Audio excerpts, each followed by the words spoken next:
Hello everyone. कैसे हैं आप सब? उम्मीद करते हैं आप सब बहुत ही अच्छे होंगे।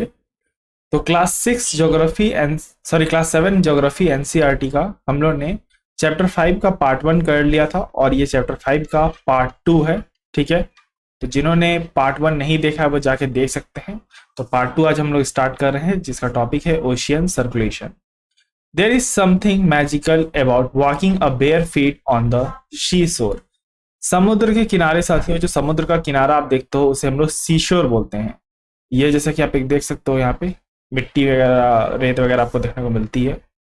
और इस सीशोर के ऊपर में जब आप खाली पैर टहलते हो तो कुछ टहलने में जो आपको फीलिंग आती है वो कुछ मैजिकल जैसा है।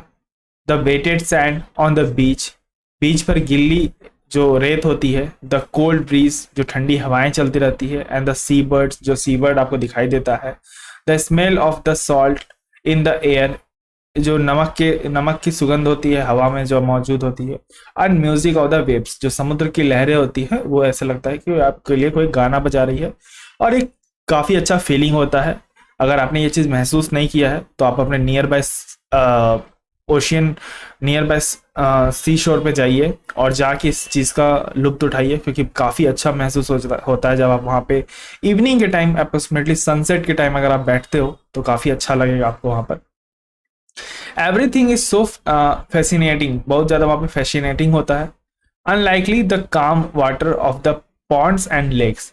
देखिए, ये बिल्कुल वैसा नहीं होता है जिस तरह एक ठहरा पानी आपको मिलेगा पॉन्ड्स के अंदर में, लेक्स के अंदर में। तो ये फीलिंग आपको वहां पर नहीं मिल सकती जो फीलिंग आपको शीशोर पे मिलेगी। Ocean water keeps moving continuously. Ocean का जो वाटर है वो कंटिन्यूसली मूविंग करता है, इसलिए वहां पे आपको ये चीजें महसूस होती है। और पॉन्ड्स और लेक्स के अंदर में वहां पे ये चीजें महसूस क्यों नहीं होती? क्योंकि वहां का जो पानी है वो ठहरा हुआ रहता है। It is neither still, okay, ये कभी भी ठहरा हुआ नहीं रहता है। कौन सा आपका पानी? ओशियन का। The moment that oceans in sorry the moment that occurs in the ocean can be broadly categorized into three categories. एक हो गया आपका वेव्स, हो गया टाइड्स, हो गया करेंट्स, हो गया। एक डू यू नो दिया यहाँ पे। डू यू नो ये दिया है कि मार्च 2022 को हम लोग वर्ल्ड वाटर डे मनाते हैं। क्यों मनाते हैं? ताकि हम बता सके कि कंजर्व करना चाहिए हम लोग को वाटर डिफरेंट तरीके से। आइए वेव्स के बारे में पढ़ते हैं। Waves, when you are playing throw ball on the beach and ball falls into the water, what happens? जब आप कभी भी बीच के किनारे फुटबॉल खेलिएगा या फिर कोई भी गेंद का गेम खेलते हैं आप, तो क्या होता है कभी भी आप देखोगे कि जाके जो बॉल है वो पानी में गिर जाती है। It is fun to watch, ये देखना बहुत अच्छा होता है। How the ball gets washed back by the shore, to the shore by the waves. जो समुद्र की लहरें उठती हैं साथियों, उन लहरों के सहारे वो बॉल वापस शोर यानी समुद्र के किनारे पर आ जाता है। और ये देखना काफी एक तरह से मनोरंजन है कि भाई ये कैसे हो सकता है। When the water on the surface of the ocean rises and falls alternately, जब समुद्र में जो ओशियन की जो लहरें हैं वो कभी उठती है, बैठती है, फिर उठती है, फिर बैठती है, इस तरह से वेव्स क्रिएट होते हैं। तो इन्हें हम क्या, सॉरी, इस तरह की चीजें जब क्रिएट होती है तब उसे हम लोग क्या बोलते हैं? उसे हम वेव्स बोलते हैं। तो दीज आर वेव्स, इसको हम लोग सी वेव्स बोलते हैं। अब ये सी वेव्स मैं आपको दिखा भी देता हूँ एक बार। ये देखिए, ये है सी वेव्स, ये है शीशोर, कैसे पानी आ रही है। और यहाँ पे आप देखते होगे कि एक तो आपने मानिए वहां पर बॉल फेंका तो कैसे जो समुद्र की लहरें हैं वापस बॉल को यहाँ किनारे पे पहुंचा देती है। ये आपकी समुद्र की लहरें, ये सी वेव्स होती हैं जो काफी अच्छा महसूस कराती है आपको। ओके,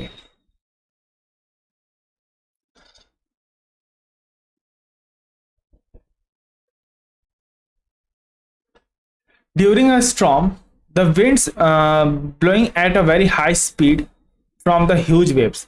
देखिए क्या होता है, जब बहुत तूफानी हवाएं चलती हैं तो आप देखते होंगे कि इन्हीं विंड के सहारे जो सी वेव्स हैं बहुत हाई स्पीड में ऊंची ऊंची लहरें उठने लगती है। And this makes cause a tremendous destruction, और यही एक डिस्ट्रक्शन का भी काउस बनती है। An earthquake, a volcanic eruption और under water landslide can shift a large amount of ocean water. कभी भी याद रखिएगा कि अर्थक्वेक आता है या फिर वोल्केनिक इरप्शन होता है या फिर लैंडस्लाइड में कोई ऐसा चेंजेस आती है पानी के अंदर में, तो इससे क्या होता है, एक ह्यूज टाइडल वेव्स उठता है और इसी टाइडल वेव्स के कारण सुनामी आ जाती है। ये सुनामी का भी इमेज देख सकते हो, ये है सुनामी।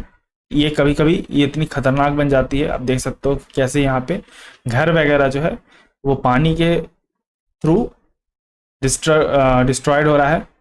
तो ये वेव्स कब बहुत ज़्यादा जनरेट हो जाती हैं, जब चाहे तो अर्थक्वेक आएगा, पहला कारण हो जाएगा, कॉज मिलेगा अर्थक्वेक। दूसरा कोई वॉल्केनिक इरप्शन होगा समुद्र के अंदर में, या फिर कहीं पे भी अंडर वाटर लैंडस्लाइड होगी, यानी दो जमीनें आपस में जब खसक जाएगी, तो इस सब केस में सुनामी जो है आपको देखने को मिलता है। That may be high as a 15 metre, ये 15 मीटर तक लंबा हो सकता है, ऊंचा, सॉरी नॉट लंबा। Is form the largest tsunami ever measured was 150 metre, ये 150 मीटर तक सबसे लार्जेस्ट सुनामी में देखा गया है। These waves travels at the speed of more than 700 kilometre, तो जो बुलेट ट्रेन की स्पीड है उससे भी अधिक, यानी समझ लीजिए 700 किलोमीटर प्रति घंटे की स्पीड से ये वेव्स लहरें उठने लगती हैं जब भी ऐसा कोई सुनामी आता है। तो the tsunami of 2004 cause a wide spread damage in the coastal areas of India, India के कोस्टल एरिया में 2004 में भी ऐसा एक सुनामी आया था, जो Indira point in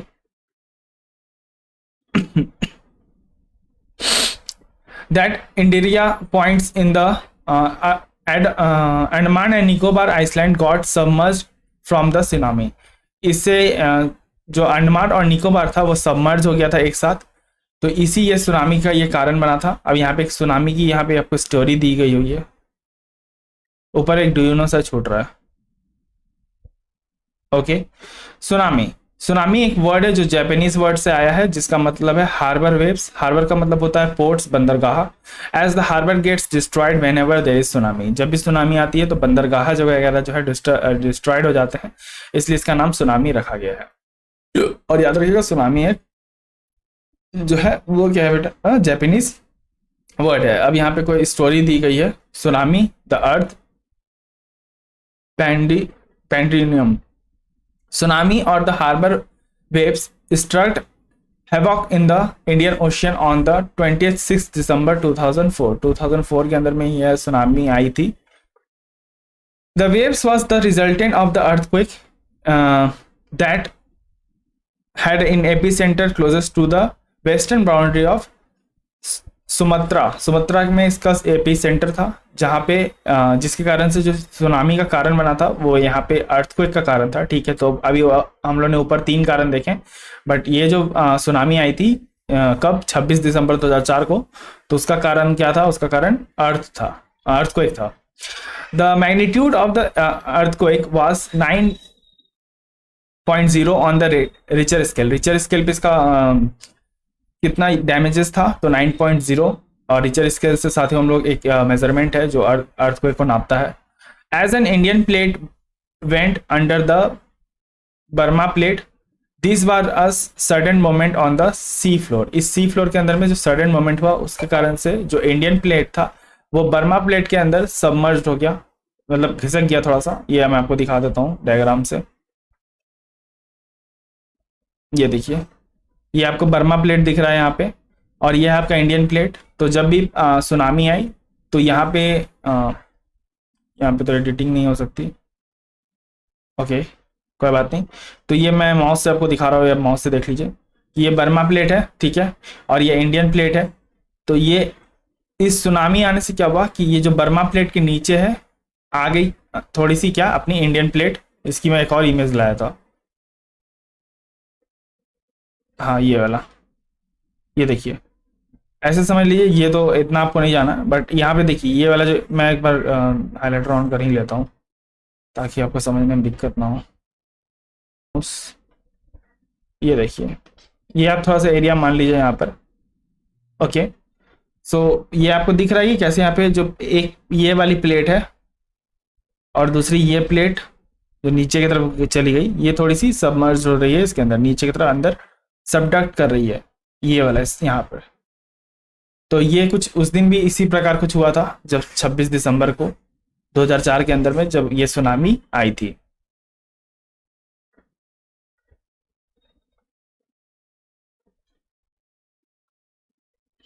okay, the ocean floor was displaced by about two 10 to 20 metre, 10 से 20 मीटर जो ओशियन का फ्लोर है वो खसक गया था, and tilted in a downwardly direction में आ गया था. A huge masses of the ocean water flowed to fill in the gap that was being created by the displacement.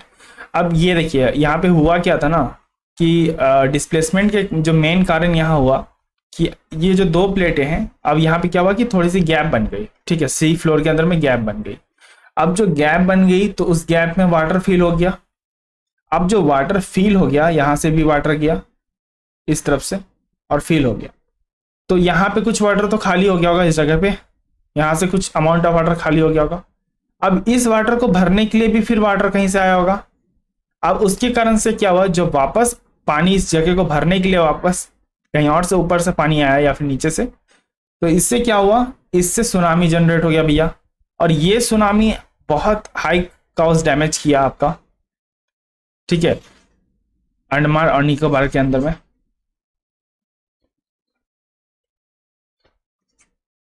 Okay,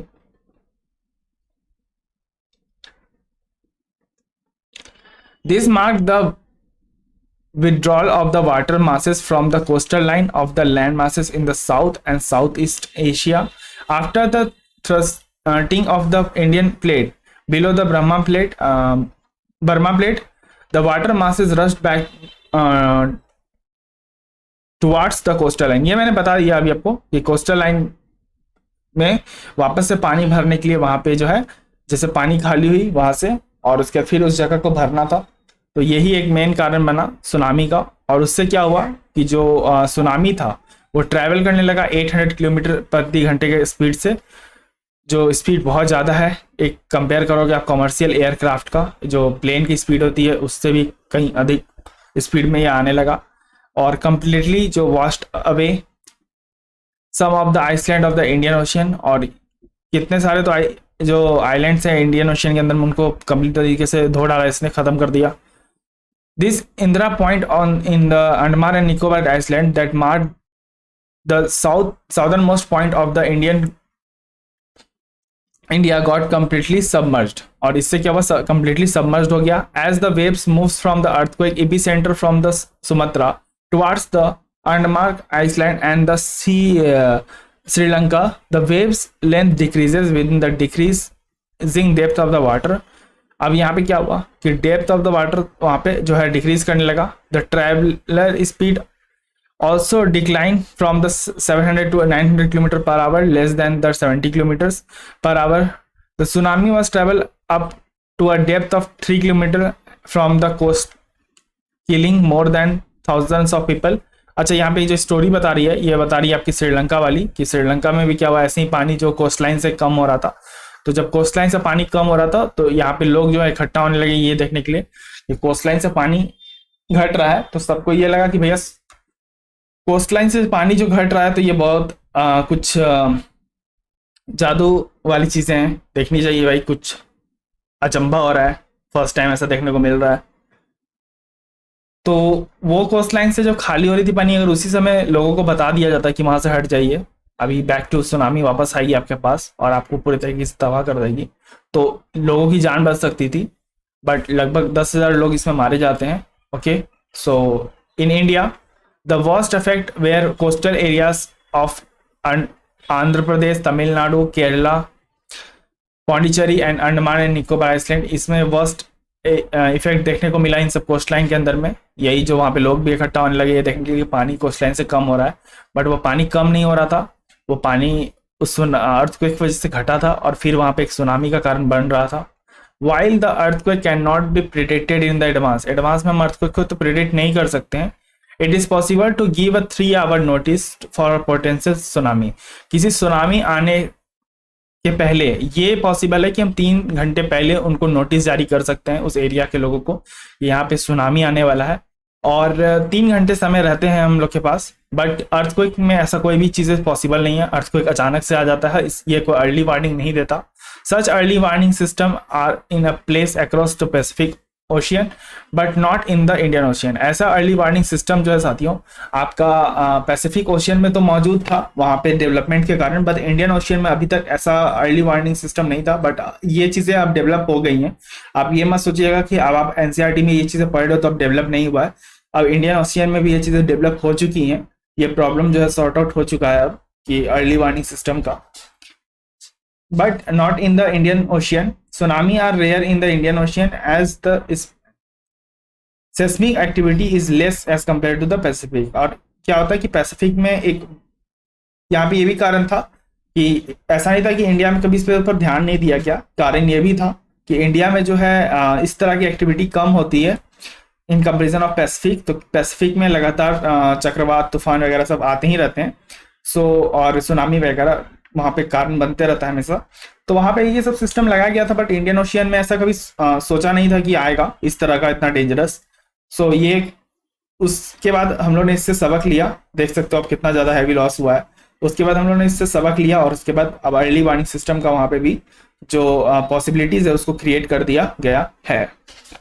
okay, the tsunami that ravaged the South and Southeast Asia coast in the December 2004, the most devastating tsunami in the last several hundred years। 100 साल में भी ऐसी tsunami नहीं आई थी जो इस बार आई थी दिसंबर 2004 में।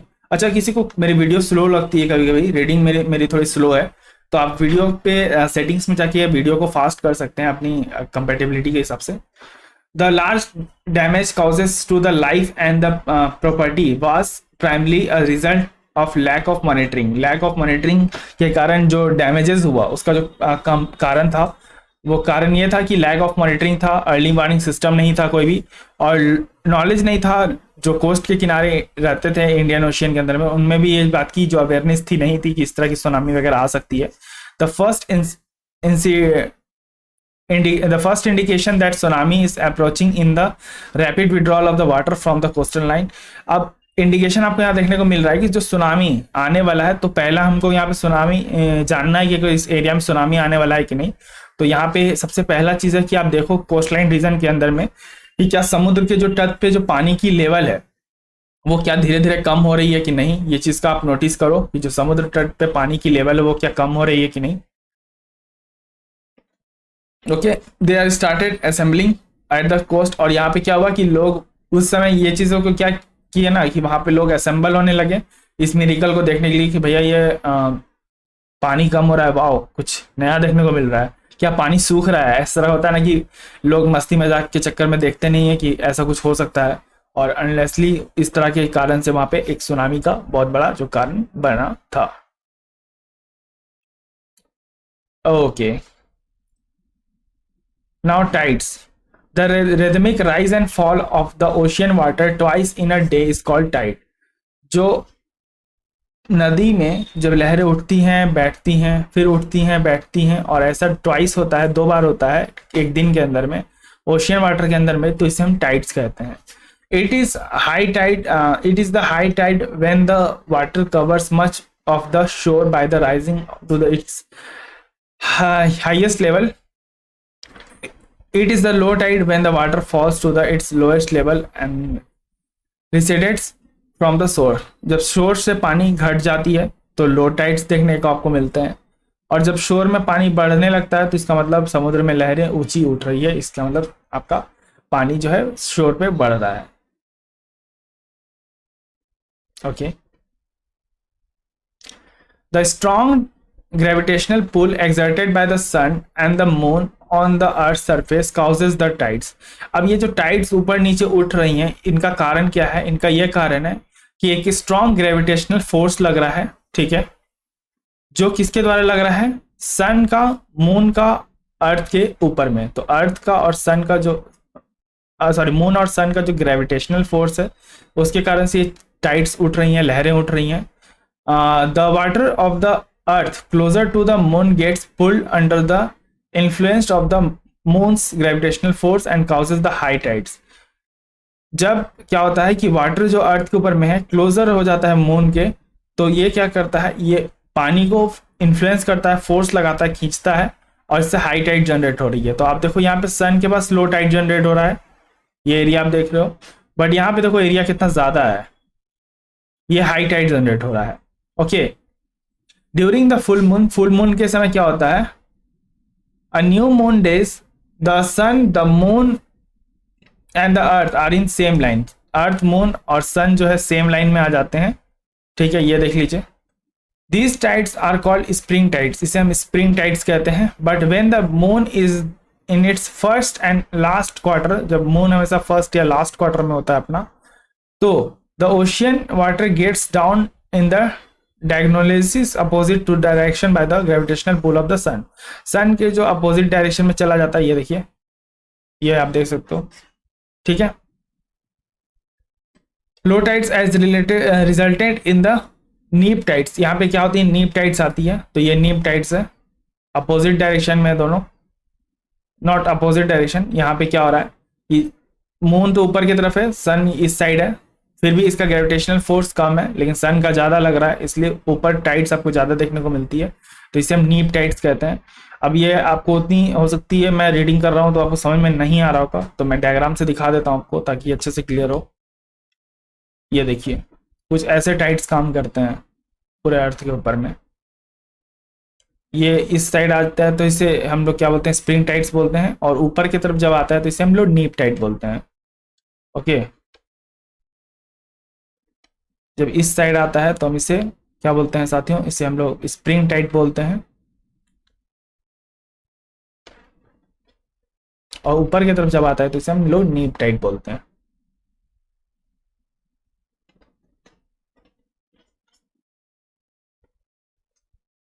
ठीक है।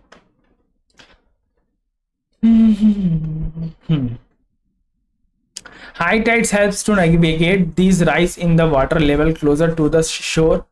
These help the ship to arrival at the harbor more easily. अब क्या होता है कि शोर पे पानी बढ़ने लगता है इसके कारण, और इससे क्या होती है, शिप्स जो है समुद्र के अंदर में नेविगेट कर पाती है खुद को, और बंदर गाह पर उनको आने में इससे मदद मिलता है। The high tides also helps in fishing, high tides जो है फिशिंग में हेल्प करता है। And many more fish comes closer to the shore during the high tides, high tide के समय जितनी भी मछलियां हैं वो समुद्र के किनारे आ जाती हैं, और इससे फिशिंग करने में भी आसानी मिलती है, और फिशरमैन को भी इससे काफ़ी प्रॉफिट होता है। This enables the fisherman to get a plentiful catch, यहाँ पे आसानी से मछलियां पकड़ सकता है लोग जो फिशरमैन है। And these rise and falls of water due to tides being used to generate electricity in the some place, और इसी हाई टाइड लो टाइड के कारण क्या हो रहा है, ये हाई टाइड आपको कभी कभी क्या करते हैं, हेल्प करते हैं बहुत जगह इलेक्ट्रिसिटी जनरेट करने में। ओके, नाउ ओशियन करंट, और ये ओशियन करंट के बारे में बात करते हैं।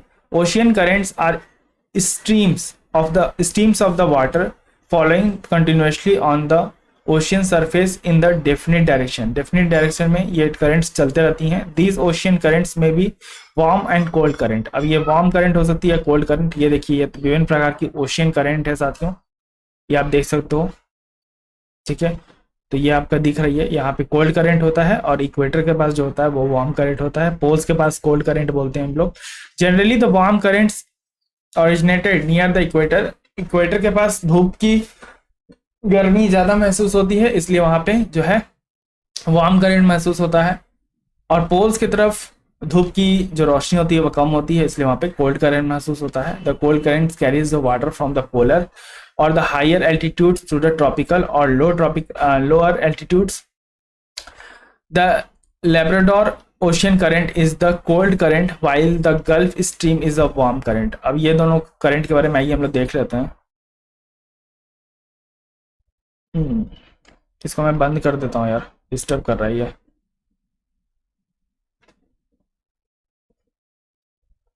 ठीक है,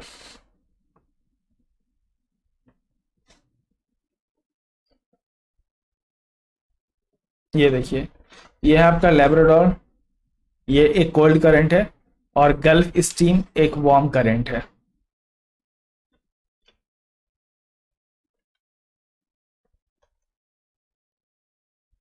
These current influences the temperature condition of the area, इससे टेम्परेचर के जो कंडीशन है एरिया का वो भी इन्फ्लुएंस होता है। Warm currents brings the warm temperature, गर्म जो वार्म करेंट्स होते हैं वो वार्म टेम्परेचर गर्म करते हैं टेम्परेचर को ओवर द लैंड सरफेस, और इसके वाइस वर्सा कर लीजिए आप कोल्ड करंट में। These areas where warm and cold currents meet provided the best fishing grounds of the world। जहाँ पे warm current and cold current मिलता है, जैसे ये वाला एरिया हो गया, यहाँ पे फिशिंग करने में काफ़ी ज़्यादा मदद मिलती है, ठीक है। Sea around Japan and the east coast of the North America are the example, ठीक है, ये एग्जाम्पल है। The area where warm and cold current meet are also experience foggy weather, यहाँ पे foggy धुंध महसूस होगी आपको थोड़ी सी, ठीक है, and make it difficult to navigate, और यहाँ पे जो शिप है अपने आप को नेविगेट नहीं कर पाते हैं। So that's all स्टूडेंट्स, ये चैप्टर पूरी तरीके से कंप्लीट हो गया। और कुछ इमेजेस में तो पेंटिंग नहीं है, देख लेता हूँ मैं, नहीं इमेजेस में कुछ पेंटिंग नहीं है, मैंने आपको दिखा दिया सब कुछ, ये वाला सारे इमेजेस। ओके, सो ये आपका चैप्टर कंप्लीट हो गया। तो अगर आपको वीडियो पसंद आया होगा तो एक बार वीडियो को लाइक कर दीजिए, चैनल को सब्सक्राइब कर दीजिए और अपने दोस्तों के साथ भी शेयर कीजिएगा। एनसीईआरटी की सीरीज में चैप्टर्स जब क्लास 7 खत्म होगी तो मैं फिर करंट अफेयर शुरू करूंगा यार, ठीक है। काफ़ी दिन से मैंने करंट अफेयर कराना अब सब छोड़ दिया है, बट करंट अफेयर कराने में भी बहुत मज़ा आता है, तो करंट अफेयर अपन कराएंगे। और क्लास 8 की एनसीईआरटी भी कराऊंगा मैं, बट अभी क्या करेंगे, अब करंट अफेयर थोड़ा स्टार्ट करेंगे, इसको ब्रेक डाउन करूंगा मैं कुछ दिन के लिए थोड़ा सा, फिर अपन सिचुएशंस के हिसाब से कंटिन्यू करेंगे। तो तब तक के लिए रखें अपना ध्यान, मुझे दिया गया, धन्यवाद। जय हिंद, जय भारत।